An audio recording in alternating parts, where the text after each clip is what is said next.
Dear students, Assalamu alaikum. This is week 11 or we will start with the lectures of week 11 और ये आपके lecture number 20 and 21 जो है जिसकी आपकी फर्स्ट वीडियो जो है this is we are going to present. Okay, last time अगर आप थोड़ा सा रिकॉल करें तो लास्ट टाइम हमने डिसीजन ट्री एल्गोरिथम्स और नाइव बेस एल्गोरिथम्स जो हैं इनके ऊपर बात की थी। इनको ट्रेन किया था और फिर इनको प्रेडिक्शन के लिए हमने यूज किया था डिसीजन ट्री एल्गोरिथम्स को और नाइव बेस एल्गोरिथम को both are basically classification algorithms. Classification purpose जो है इसके लिए इनको यूज किया जाता है। इस वीक के अंदर हम अभी अपनी डिस्कशन जो है इसको स्टार्ट करेंगे एवेल्युएशन ऑफ ट्रेन्ड मॉडल के टॉपिक के साथ। कुछ हद तक आप इसको प्रोग्राम्स के अंदर देख भी रहे हैं। ओके, कुछ हम एवेल्युएशन जो है इसको परफॉर्म कर भी रहे हैं। थोड़ा सा इस कॉन्सेप्ट को हम इंट्रोडक्टरी हद तक जो है वो कवर करेंगे कि जब हम एक मॉडल जो है इसको ट्रेन कर लेते हैं तो हम फिर उसकी एवेल्युएशन जो है इसके लिए क्या डिफरेंट मेथड जो है वो हमारे पास अवेलेबल है। उसके बाद हम न्यूरल नेटवर्क्स जो हैं इनके ऊपर डिस्कशन करेंगे इस वीक में। कोशिश करेंगे कि हम इनको वाइंड अप कर लें इस वीक में। और पर्पस न्यूरल नेटवर्क का अगेन क्लासिफिकेशन ही होगा। यहाँ पे हमारा क्लासिफिकेशन टास्क जो है उसको अचीव करने के लिए हम न्यूरल नेटवर्क्स जो है इनको यूज करेंगे। उसके बाद हम कुछ हद तक इंट्रोडक्टरी लेवल में न्यूमेरिकल प्रेडिक्शन जो है इसको भी कवर करेंगे। This is another type of machine learning जहाँ पे आपकी आउटपुट जो है वो कोई डिस्टिंक्ट या डिस्क्रीट क्लास नहीं होती बल्कि वो कोई नंबर होता है। और पॉसिबली आपकी जो क्लासेस हैं वो हम ये कह सकते हैं कि वो 1, 2 या 3, 4 नहीं होती बल्कि वो इनफाइनेट नंबर ऑफ वैल्यूज जो है वो आपका सिस्टम जो है वो जनरेट कर सकता है। इसको हमने न्यूमेरिकल प्रेडिक्शन या रिग्रेशन का नाम भी दिया था। इसके ऊपर भी हम डिस्कशन करेंगे। कोशिश करेंगे कि एक आध एल्गोरिथम जो है वो हम इसके पॉइंट ऑफ व्यू से भी कवर कर लें। Okay, let's start with the learning evaluation. मतलब इसका ये है कि आपने एक एल्गोरिथम ट्रेन कर लिया है।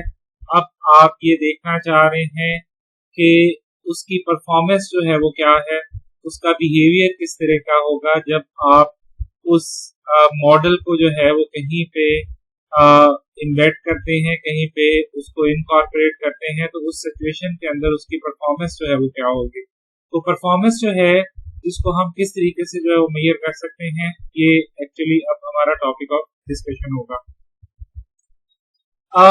Evaluation and choosing the best model और हाइपोथेसिस आप इसको कह सकते हैं। यहाँ पे एक चीज जो है दैट इज कि we want to learn a hypothesis और model that fits the future data best to make that precise we need to define future data and best. इसकी टर्म जो है इसको हमें यहाँ पे डिफाइन करने की कोशिश करनी पड़ेगी कि फ्यूचर डेटा जो है इससे क्या मुराद है और बेस्ट जो है उसको हम किस तरीके से जो है वो यहाँ पे रेफर कर सकते हैं। नॉर्मली जो मॉडल आप ट्रेन कर रहे होते हैं उन मॉडल्स में एक तरह से ऐसे डेटे के ऊपर वर्क करना होता है जो उनके लिए अनसीन होता है। तो आपने उनको एक सीन डेटे के ऊपर ट्रेन करना है सुपरवाइज्ड वे में, और फिर उन मॉडल्स ने जब कहीं पे इनकॉर्पोरेट होना है, कहीं पे उन्होंने अप्लाई होना है, तो वहां पे उन्होंने ऐसी सिचुएशन के ऊपर ऐसे डेटे के ऊपर वर्क करना होना है जो कि उनके लिए अनसीन होना है, या वो ऐसी सिचुएशंस होनी है या ऐसा डेटा होना है। जरूरी नहीं है कि उस डेटे को लेके उनको आपने ट्रेन किया हो। तो फ्यूचर डेटे के ऊपर आपके मॉडल्स की एवेल्युएशन क्या है, परफॉर्मेंस क्या है, this is what we want to analyse. लेकिन यहाँ पे अब एक सिचुएशन जो है वो राइज होती है कि आप जिस डेटे के ऊपर अपने मॉडल को ट्रेन कर रहे हैं, क्या आप अच्छे तरीके से उसी डेटे के ऊपर उसको एवेल्युएट कर सकते हैं। या मैं इस बात को कुछ इस तरीके से भी रिफ्रेस कर सकता हूँ कि अगर हम अपने मॉडल को उसी डेटे के ऊपर टेस्ट करें जिस डेटे के ऊपर हमने उसको ट्रेन किया हुआ है, तो क्या ये एवेल्युएशन का तरीका जो है वो सही होगा। ये एग्जैक्टली ऐसे ही है कि अगर आपको कुछ सिखाया जाए, किसी टॉपिक के ऊपर लेक्चर दिया जाए आपको, और फिर कहा जाए कि आपका एग्जाम होगा और एग्जाम के क्वेश्चंस जो हैं ये आपको पहले बता दिए जाए, तो जो टेस्टिंग है या जो एवेल्युएशन है इस सिचुएशन के अंदर, क्या वो एवेल्युएशन सही होगी। तो यहाँ पे ये सिचुएशन जो है वो राइज हो रही है कि जिस डेटे के ऊपर नॉर्मली हम हाइपोथेसिस को या मॉडल को ट्रेन कर रहे होते हैं, अगर हम उसी के ऊपर उसकी इवैल्यूएशन करें तो नॉर्मली ये इवैल्यूएशन जो है वो बेहतर नहीं होती। बिफोर दैट जो है वो define the term error rate, या आप इसको परफॉर्मेंस भी कह सकते हैं। आपके पास एक टर्म जो है वो एरर रेट की या परफॉर्मेंस की टर्म जो है वो आपके पास यहाँ पे राइज हो रही होती है। आप कुछ हद तक प्रैक्टिकल पाइथन एग्जांपल्स के अंदर देख के भी आए हैं कि लेट्स से आपका जो मॉडल है ऑन द ट्रेनिंग डेटा, अगर उसकी परफॉर्मेंस जो है वो लेट्स से 95% है, तो इट मीन्स दैट कि उसकी एरर जो है या एरर रेट जो है दैट इज 5%। तो मतलब ऑन द ट्रेनिंग डेटा वो 5% ऐसी भी एग्जांपल्स हैं जिनको वो इनकरेक्टली जो है वो क्लासिफाई कर रहा है। तो हम इसको एक तरह से अंडरस्टैंड कर सकते हैं कि this is the performance of the hypothesis और परफॉर्मेंस ऑफ द मॉडल। इसके तौर पे आप इसको रेफर कर सकते हैं या आप इसको एरर रेट के तौर पे भी रेफर कर सकते हैं। लेकिन क्वेश्चन यहाँ पे वही राइज हो रहा है कि just because A hypothesis H has a lower error rate on the training set does not mean that it is generalized well। वही बात हमने जो पहले की है, और it is exactly like that a professor knows that an exam will not accurately evaluate students if they have already seen the exam questions।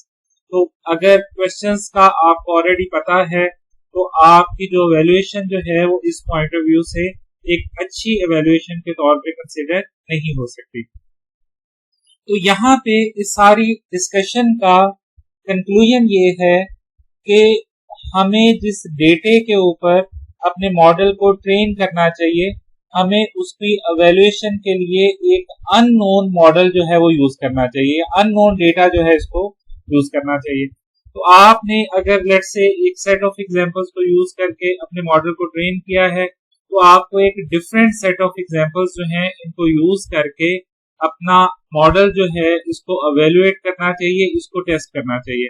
तो ये बात आपको यहाँ पे लिखी नजर आ रही होगी कि model on A set of examples if not seen yet, मतलब आपको इन्हें उन एग्जांपल्स के ऊपर टेस्ट करना चाहिए, एवेल्युएट करना चाहिए जिनको आपने ट्रेनिंग के अंदर, इन अदर वर्ड्स, आपने यूज नहीं किया हुआ। लेकिन यहाँ पे एक इशू राइज होता है कि जो ट्रेनिंग डेटा होता है ये कुछ प्रॉब्लम्स के अंदर काफी स्मॉल साइज्ड होता है। आल्दो कुछ सिचुएशंस के अंदर हमारे पास ट्रेनिंग डेटा अबंडेंटली अवेलेबल होता है, बहुत ज्यादा अवेलेबल होता है, लेकिन अब कुछ ऐसी सिचुएशंस भी हमें नजर आती हैं जहां पे जो ट्रेनिंग डेटा है वो काफी स्मॉल साइज्ड होता है।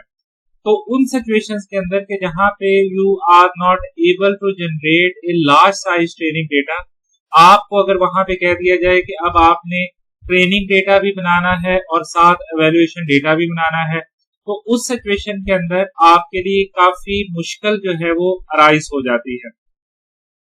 इस मुश्किल को टैकल करने के लिए मशीन लर्निंग के अंदर एक मेथड डेवलप किया गया, जिस मेथड को हम कहते हैं hold out method. Hold out method का मतलब ये है कि जो आपका ट्रेनिंग डेटा है उसी को आप दो हिस्सों में डिवाइड कर दें। एक हिस्सा जो है इसको आप ट्रेनिंग सेट का नाम दे दें और दूसरा हिस्सा जो है इसको आप टेस्ट सेट जो है इसका नाम दे दें। तो अगर आप ऐसा करें कि जो डेटा आपके पास ट्रेनिंग के लिए आया था उसी को आप दो हिस्सों में डिवाइड कर दें और एक हिस्से को आप टेस्ट सेट कह दें और दूसरे हिस्से को आप ट्रेनिंग सेट कह दें, तो इस मेथड को हम रेफर करते हैं as a hold out method. Hold out method जो है it is also known as hold out cross validation, और इसमें हम करते क्या हैं कि hold out method randomly split the available data into training set and test set. तो ये ट्रेनिंग डेटे को बेसिकली दो हिस्सों में डिवाइड कर देता है, एक उसको ट्रेनिंग सेट में डिवाइड कर देता है और दूसरा उसको टेस्ट सेट जो है इसके अंदर डिवाइड कर देता है। इसकी कोई भी प्रपोर्शन आप ले सकते हैं, आप कोई भी डिवीजन जो है इसकी जो है वो यूज कर सकते हैं, लेकिन नॉर्मली ये उसी डेटे को यूज कर रहा होता है जो कि ट्रेनिंग पर्पस के लिए एक्चुअली डिफाइंड होता है। यहाँ पे a training set from which the learning algorithm produces the model और हाइपोथेसिस, और a test set on which the accuracy of the hypothesis is going to be evaluated। तो वो जो डिवीजन है, वो जो स्प्लिट है, उस स्प्लिट में एक के साथ तो आप अपने मॉडल को ट्रेन करते हैं और दूसरे पोर्शन के साथ जो है वो आप अपना मॉडल जो है इसको टेस्ट कर रहे होते हैं। जैसे मैंने पहले बताया आपको कि इसकी प्रोपोर्शन आप डिफरेंट यूज कर सकते हैं as per the size of your data. एक पॉसिबल प्रोपोर्शन ये हो सकती है कि अगर आपके पास ट्रेनिंग डेटे के अंदर 100 एग्जांपल्स हैं तो आप उसके दो हिस्से बना दें, 70 एग्जांपल्स जो हैं उनको आप ट्रेनिंग के लिए यूज कर लें और 30 एग्जांपल्स जो हैं उनको आप एवेल्युएशन के लिए या टेस्टिंग के लिए जो है वो यूज कर दें। तो अगर आप इस तरीके से करें कि जो आपके पास अवेलेबल डेटा है उसी के आप दो हिस्से बना दें, एक आप उसका टेस्ट सेट बना दें और दूसरा आप उसका ट्रेनिंग सेट बना दें, तो इस टेक्निक को हम होल्ड आउट मेथड के तौर पे रेफर कर रहे होते हैं, या इसको हम sometime hold out cross validation के तौर पे भी रेफर कर रहे होते हैं। ओके जी, अब जरा थोड़ा सा हम आगे मूव करते हैं और जरा क्विकली देखने की कोशिश करते हैं कि ये जो मेथड है जिसमें हमने ट्रेनिंग डेटे के ही दो हिस्से बना दिए हैं, इसको हम पाइथन में किस तरीके से परफॉर्म कर सकते हैं। इस चीज को जरा यहाँ पे देखिएगा, split the data into training and test data on UCI zoo data, जिसमें 101 एग्जांपल्स हैं। अभी जो सिचुएशन आपको नजर आएगी इसमें हमने यूसीआई जू डेटा जो है इसको इसकी 101 एग्जांपल्स जो हैं इनको स्प्लिट कर देना है ट्रेनिंग डेटे में और टेस्ट डेटे के अंदर, और ट्रेनिंग डेटे के साथ हमने ट्रेनिंग एक्चुअली परफॉर्म करनी है और टेस्ट डेटे के साथ जो है वो हमने टेस्ट जो है वो परफॉर्म करना है। ये एक मल्टी क्लास डेटा है। इसकी वेबसाइट आपको यहाँ पे लिंक जो है वो प्रोवाइड किया गया है, वहां पे आपको इस डेटे की फर्दर इंफॉर्मेशन जो है वो अवेलेबल होगी। एनीहाउ मैं अभी क्विकली जो है वो कोड के ऊपर जा रहा हूँ, जरा कोड को अंडरस्टैंड करिएगा। लेट्स अज्यूम कि आपका डेटा जो है वो पांडास की जो डिक्शनरी है, डेटा सेट जो है इसके अंदर अवेलेबल है, और आपने सबसे पहले अपने डेटे की ट्रेनिंग फीचर्स जो है इसको सेपरेट किया है, you can call it train features. और हमने इसको किस तरीके से सेपरेट किया है कि हमने 0 से लेके 80 तक, विच इज इफेक्टिवली 0 से लेके 79 तक जो है वो हमने रोज को सेपरेट कर लिया है, 0 से लेके 79 तक, और फिर हमने 0 से लेके -1 तक। आप जानते हैं -1 लास्ट कॉलम होता है और लास्ट कॉलम जो कि हमारा क्लास एट्रीब्यूट है तो हम उसको अलहदा कर रहे हैं, तो हमने यहाँ पे फीचर्स जो हैं इनको अलहदा कर दिया है। तो टोटल हमारे पास 101 एग्जांपल्स थी, तो हमने एक्चुअली क्या किया है, उनमें से 0 से लेके 79 तक एग्जांपल्स जो हैं उनको रेफर कर दिया है एज ए ट्रेनिंग फीचर्स या ट्रेनिंग डेटे के तौर पे जो है वो हमने रेफर कर दिया है। आप ये भी नोटिस कर रहे हैं कि हमने इसमें से जो क्लास वाला कॉलम है उसको भी अलहदा कर दिया है, और ऊपर आप देख रहे हैं कि हमने 0 से लेके क्लास के एट्रीब्यूट के अलावा जो कॉलम्स हैं उनको भी यहाँ पे हमने सेपरेट कर लिया है। आपके डेटे का दूसरा हिस्सा आप जानते हैं कि वो टेस्ट फीचर्स हैं, और आप यहाँ पे टेस्ट फीचर्स जो है उनको सेपरेट कर रहे हैं। और टेस्ट फीचर्स जो है ये आपकी 80 से स्टार्ट हो रही हैं और एंड तक जा रही हैं। और उसी तरीके से टेस्ट फीचर्स के अंदर भी आप जो क्लास एट्रीब्यूट है उसको इंक्लूड नहीं कर रहे। तो आपकी टेस्ट फीचर्स जो है वो कहां से स्टार्ट हो रही हैं? आपकी टेस्ट फीचर्स जो है वो 80 से स्टार्ट हो रही हैं और ये जा रही हैं 101 तक। तो आप देख रहे हैं कि this method is known as hold out method, और इसके अंदर हमने डेटे को दो हिस्सों में डिवाइड कर दिया है। एक उसका हिस्सा जो है वो ट्रेनिंग पार्ट है और दूसरा उसका टेस्टिंग या एवेल्युएशन पार्ट जो है इसके अंदर उसको हमने डिवाइड कर दिया है। ओके जी, उसके बाद आपने क्लास जो फीचर्स हैं कॉलम है उसको भी अलहदा कर दिया, और एग्जैक्टली उसी तरीके से कि 0 से लेके 79 तक जो कॉलम है क्लास का वो आपके ट्रेनिंग टारगेट है, ट्रेन टारगेट है, और जो आपका 80 से लेके 101 तक है वो आपका टेस्ट टारगेट है। आपने इस तरीके से अपना डेटा जो है इसको दो हिस्सों के अंदर डिवाइड कर दिया है। One part is known as the training data जो कि 80 एग्जांपल्स के ऊपर कंसिस्ट कर रहा है, और बाकी आपका जो है वो टेस्ट डेटा है जो कि 21 एग्जांपल्स जो हैं इनके ऊपर कंसिस्ट कर रहा है। आप नोटिस कर रहे हैं कि इस सारे डेटे के अंदर आपका ट्रेनिंग डेटा जो है उसमें 80 एग्जांपल्स हैं, और आपका जो टेस्ट डेटा है इसके अंदर आपके पास 21 एग्जांपल्स हैं, जो कि आपको ऑलरेडी बता दिया गया है कि टोटल जो डेटा है उसमें आपके पास 101 एग्जांपल्स हैं।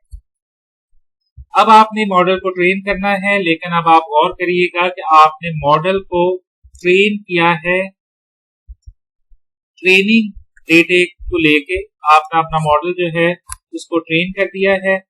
डिसीजन ट्री एंट्रोपी बेस्ड आपको यहाँ पे नजर आ रहा है, और इसके अंदर आपने बेसिकली क्या किया है, अपने मॉडल को सिर्फ 80 एग्जांपल्स के साथ ट्रेन किया है, सारे डेटे के साथ आपने उसको ट्रेन नहीं किया। पहले आप देख रहे थे कि आप अपने मॉडल को कंप्लीट डेटे के ऊपर ट्रेन करते थे, लेकिन अब आप उसको कंप्लीट डेटे के ऊपर ट्रेन नहीं कर रहे।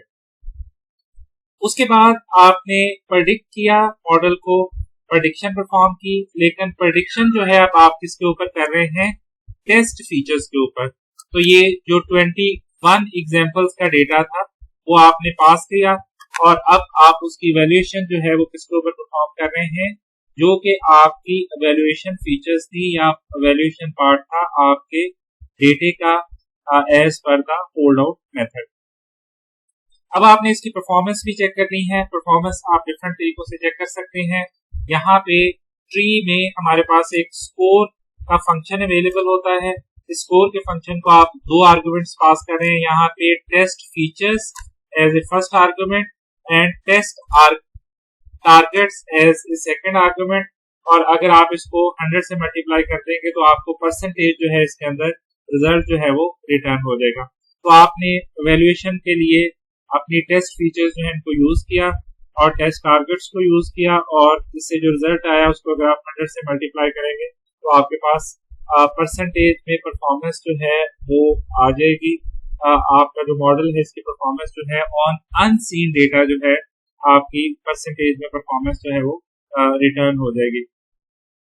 इसका आउटपुट जो है वो आपके पास अप्रोक्सीमेटली आएगी 80.95%। मीन्स दैट कि अनसीन डेटे के ऊपर आपका जो मॉडल है इसकी परफॉर्मेंस जो है वो 80.95 है। इसकी परफॉर्मेंस जो है, अगेन इट्स वेरी इंटरेस्टिंग कि अगर आप इसी डेटे को उसी तरीके से वैल्यूएट करने की कोशिश करें जैसे कि आप पहले उसको टेस्ट डेटे के ऊपर, ट्रेनिंग डेटे के ऊपर ही वैल्यूएट कर रहे थे, तो वहां पे आप देखेंगे कि इसकी परफॉर्मेंस जो है वो अराउंड 95% जो है वो आ रही होगी। तो आप यहाँ पे देख रहे हैं कि किस तरीके से मॉडल की परफॉर्मेंस अनसीन डेटे के ऊपर जो है वो कंसिडरेबली जो है वो रिड्यूस हो जाती है। एनी हाउ, इस मॉडल को या इस तरीके को हम होल्ड आउट मेथड जो है इसके तौर पे रेफर कर रहे होते हैं। अभी ये जो तरीका आपके सामने नजर आ रहा है इसके अंदर कुछ इश्यूज हैं। वन इशू तो ये है कि हमने एक तरतीब के साथ मॉडल जो है इसको स्प्लिट कर दिया है। कोई खास हमने ख्याल नहीं किया कि जो हमारा ट्रेनिंग डेटा है इसमें इक्वल रेशो होनी चाहिए जो हमारी टेस्ट एग्जांपल्स हैं, क्लासिफिकेशन की क्लासेस हैं, और जो हमारा टेस्ट डेटा है उसमें भी इक्वल रेशो होनी चाहिए। बल्कि इस चीज का हमने कोई खास ख्याल नहीं रखा और हमने स्ट्रेट फॉरवर्डली जो है वो अपना डेटा जो है इसको स्प्लिट कर दिया है ट्रेनिंग डेटे के अंदर और टेस्ट डेटे के अंदर। थोड़ा सा होल्ड और मेथड को हम मॉडिफाई करेंगे और अपना डेटा जो है इसको रेंडमली जो है वो स्प्लिट करने की कोशिश करेंगे।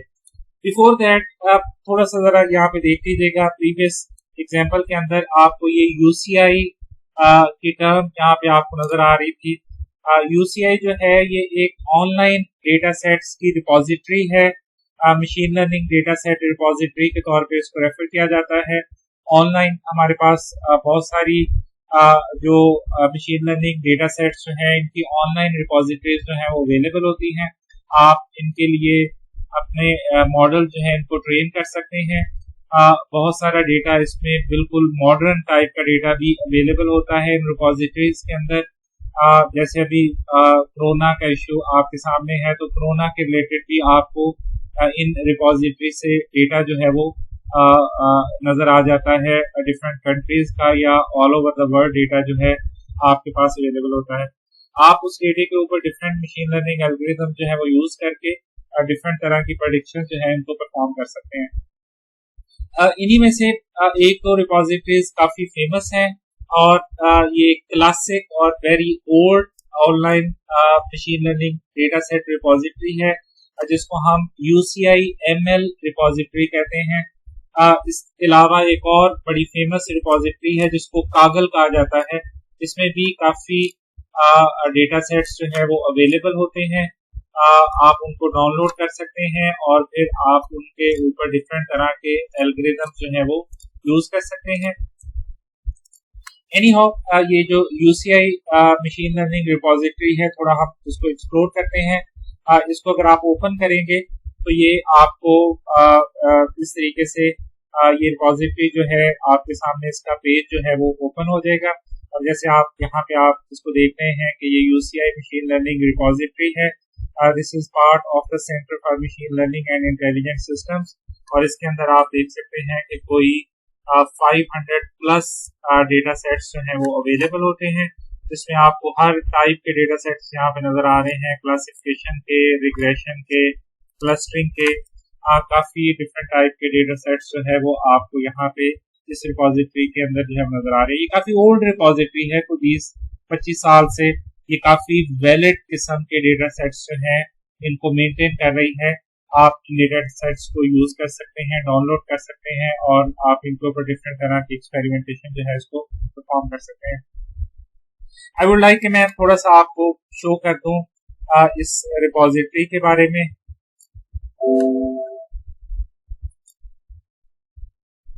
अगर इसकी वेबसाइट जो है वो यहाँ पे ओपन है तो मैं आपको ये शो कर सकता हूँ। यहाँ पे आपको ये वेबसाइट जो है ये ओपन हुई नजर आ रही है। इसको आप स्क्रॉल करके यहाँ पे डिफरेंट तरह के डेटा सेट्स जो हैं इनको एक्सप्लोर कर सकते हैं। हर डेटा सेट की कुछ ना कुछ इंफॉर्मेशन यहाँ पे अवेलेबल है। जैसे अगर आप गौर करें तो ये 2.4 GH इंडोर चैनल मेजरमेंट का डेटा है, डेटा टाइप मल्टीवेरिएट है और क्लासिफिकेशन टास्क है, इसकी फंडामेंटल टास्क है, एट्रीब्यूट रियल टाइप के हैं। 7840 एग्जांपल्स हैं इस डेटे के अंदर और 5 एट्रीब्यूट्स हैं और 2018 के अंदर जो है ये डेटा सेट जो है ये लोड हुआ है। और अगर आप सिर्फ क्लासिफिकेशन के डेटा सेट्स जो है को देखना चाह रहे हैं तो आप क्लिक करके क्लासिफिकेशन डेटा सेट्स जो है इनको ओपन कर सकते हैं। अगर आप रिग्रेशन के डेटा सेट्स देखना चाह रहे हैं तो आपके पास यहाँ पे रिग्रेशन के डेटा सेट्स जो है वो अवेलेबल हो जाएंगे। रिग्रेशन आपको याद होगा कि इसका क्लास एट्रीब्यूट जो होता है वो कोई न्यूमेरिकल वैल्यू होती है, जिसको न्यूमेरिकल प्रेडिक्शन के तौर पे भी हम सम टाइम जो है वो रेफर कर रहे होते हैं।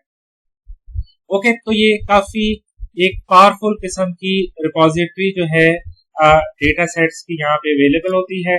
इसी में कुछ non data set previous slide के अंदर आपने देखा था कि वहां पे जू डेटा हमारे पास अवेलेबल होता है। इसी तरीके से अगर आप आयरिस डेटा सेट आपने देखा है, अगर आप उसको एक्सप्लोर करना चाहें तो वो भी आपके पास यहाँ पे अवेलेबल होता है। आप यहाँ पे देख रहे हैं ये आयरस डेटा सेट जो है वो यहाँ पे अवेलेबल है। इस पे अगर आप क्लिक करें तो इस डेटा सेट की फर्दर डिटेल आपके सामने आ जाती है। दो तरह के फोल्डर अवेलेबल होते हैं, एक डेटा फोल्डर है, दूसरा डेटा डिस्क्रिप्शन है। इसकी नीचे डिटेल है, ये मल्टीवेरिएट डेटा है, 150 इंस्टेंसेस हैं इसमें, एरिया इसका लाइफ है, एट्रीब्यूट इसमें रियल न्यूमेरिक है, डेटा डोनेटेड आप देख रहे हैं कि 1988 में इस वेबसाइट को जो डेटा जो है वो डोनेट किया गया। इसका सोर्स कौन सा है, इसकी बेसिक फंडामेंटल इंफॉर्मेशन आपको यहाँ पे आयरस डेटा सेट जो है इसकी नजर आ रही है। इसके डेटा फोल्डर पे अगर आप क्लिक करें तो आपको यहाँ पे अब डेटा यहाँ पे नजर आ रहा है। यहाँ से आप आयरस डेटा के ऊपर क्लिक करके इस डेटा सेट जो है इसको डाउनलोड कर सकते हैं। ये ऑलरेडी CSV फॉर्मेट में होता है, आप इसको डाउनलोड करके डायरेक्टली अपने पाइथन प्रोग्राम के अंदर जो है उसको जो भी आपका डायरेक्टरी एड्रेस है उसको दे के आप उसको यहाँ से इसको डाउनलोड कर सकते हैं। पाइथन जो है ये आपको फैसिलिटेट करता है कि अगर आप वेबसाइट से डायरेक्टली जो डेटा है इसको डाउनलोड करना चाह रहे हैं और फिर अपने प्रोग्राम्स के अंदर यूज करना चाह रहे हैं तो आप ये एक्टिविटी भी परफॉर्म कर सकते हैं।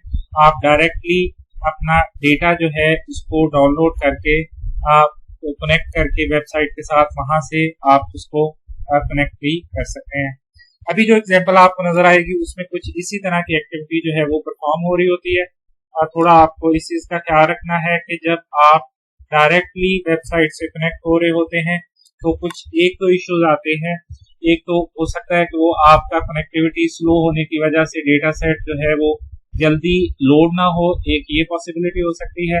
और दूसरा, अगर आप बार बार उसको रिट्रीव करेंगे अपने डेटे को तो हो सकता है कि वो 4-5 एग्जीक्यूशंस के बाद फर्दर आपको कुछ टाइम तक बाद जो है वो आपको डाउनलोड करने की फैसिलिटी जो है वो दे।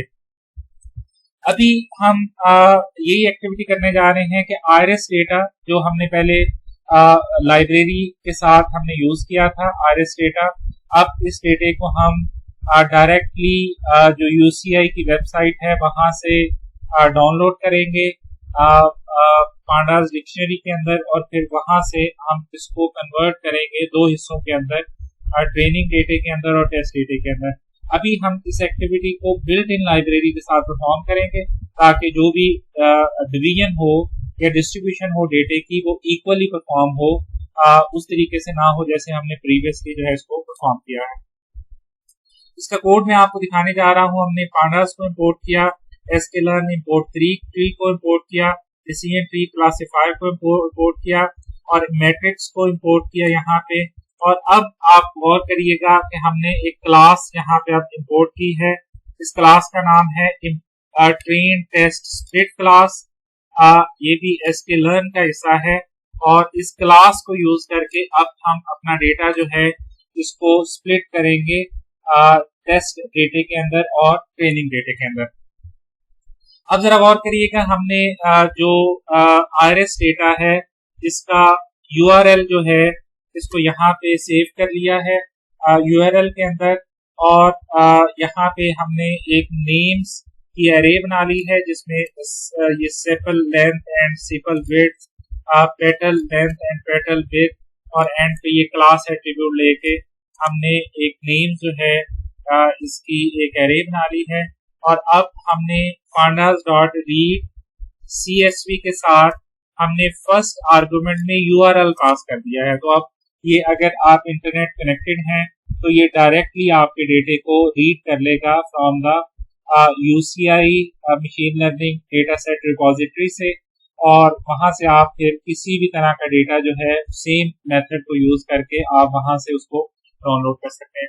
नॉर्मली वहां पे जो डेटा होते हैं आप अगर उनको डाउनलोड करके CSV में देखेंगे तो वो सिर्फ एग्जांपल्स होती हैं, एट्रीब्यूट्स वहां पे लेबल नहीं होते। तो एट्रीब्यूट्स को लेबल करने के लिए आपने यहाँ पे जो ऊपर नेम्स जो है नेम को यूज करके आप फर्स्ट रो के अंदर एट्रीब्यूट्स जो है इनको लेबल कर सकते हैं और ये एक्टिविटी आपको ऑलमोस्ट हर तरह के डेटा सेट के साथ करनी पड़ेगी। जो डेटा आप UCI की वेबसाइट जो है इससे डाउनलोड करके उसको ट्रेनिंग टेस्ट पर्पस के लिए यूज करेंगे। डेटा जो है उसकी इंफॉर्मेशन आप देख रहे हैं अवेलेबल होती है। आपके पास आप वहां से फीचर्स के नेम देख सकते हैं और उसके अकॉर्डिंगली जो है वो आप यहाँ पे एरे बना के एग्जैक्टली इसी तरीके से आप अपना डेटा जो है उसको डाउनलोड कर सकते हैं यूसीआई की वेबसाइट से। ओके जी, अब आप अपना डेटा जो है उसकी शेप जो है उसको प्रिंट कर सकते हैं। आप पहले ही जानते हैं कि इस डेटे के अंदर 150 एग्जांपल्स हैं, 4 इसमें फीचर्स हैं, एक क्लास एट्रीब्यूट है और उसको आप प्रिंट कर सकते हैं।